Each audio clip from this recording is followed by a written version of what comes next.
A big fight feel inside the arena right now for this steel cage match. And keep in mind that that cage is not just here to keep these two inside the ring. As we've seen countless times in the past, it can also be used as a cold and incredibly unforgiving weapon.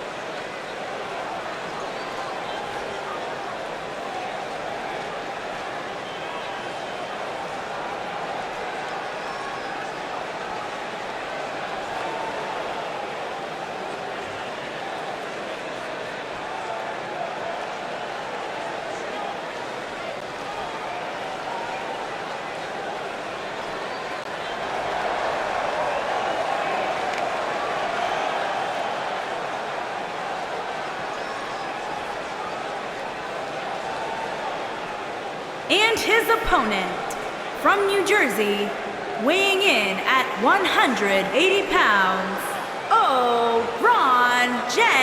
Cassidy.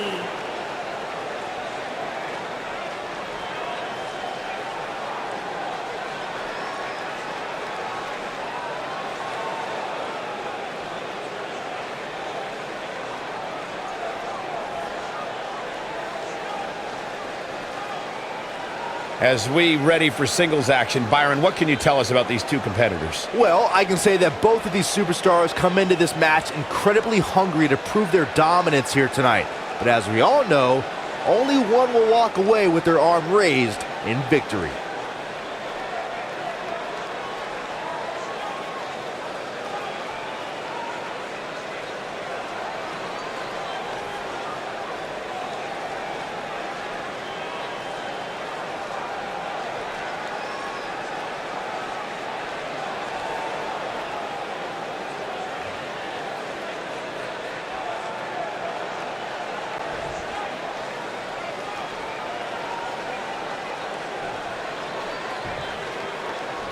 And here we go with what will undoubtedly be a thrilling steel cage match. Uh-oh. You gotta believe this one's over. What a stomp. Good grief.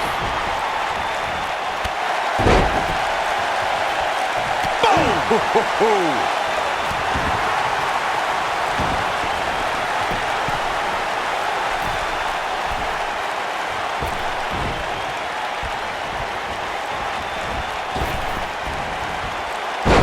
Slam down hard.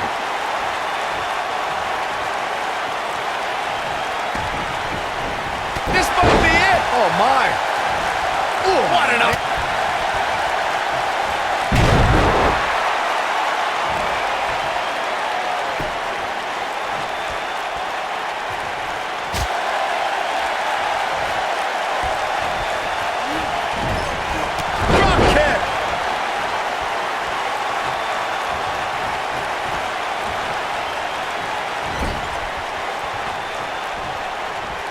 Before 2017's Extreme Rules, there were just 3 previous tag team matches where championship gold was decided inside a steel cage in the history of WWE special events. The Hardy Boys were in 2 of those matches.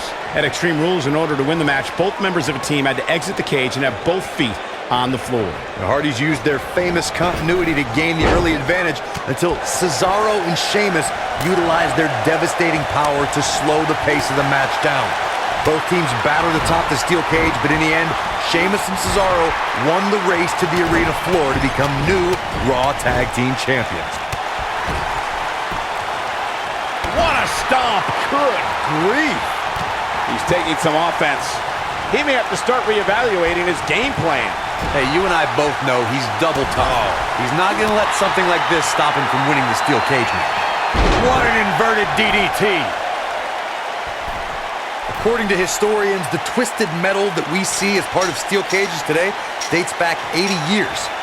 To settle a dispute between competitors Jack Bloomfield and Count Pietro Rossi, the two met inside a ring surrounded by chicken wire. At first, these types of matches were... He got body on body there, but that's about it. Yeah, this early, no chance. Corey, you gave us an impressive history of the origins of the steel cage match. I'd like to point out to our viewers that from the 1960s to the mid-1980s, chain link fences were used to enclose the ring for WWE steel cage matches.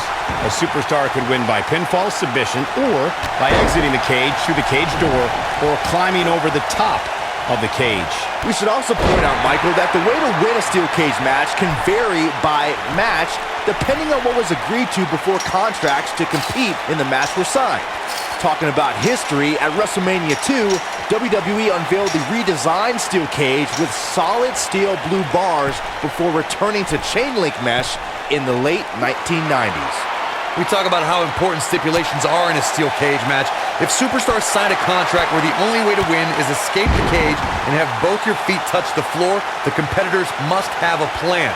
Especially since you have to be comfortable trying to escape through the cage door as you do climbing over the top of the cage and vice versa. Corey, you touched on something moments ago that's so important for the combatants in a steel cage match to remember.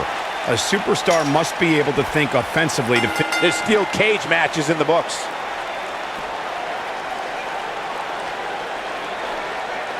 These guys were awesome. Let's take another look.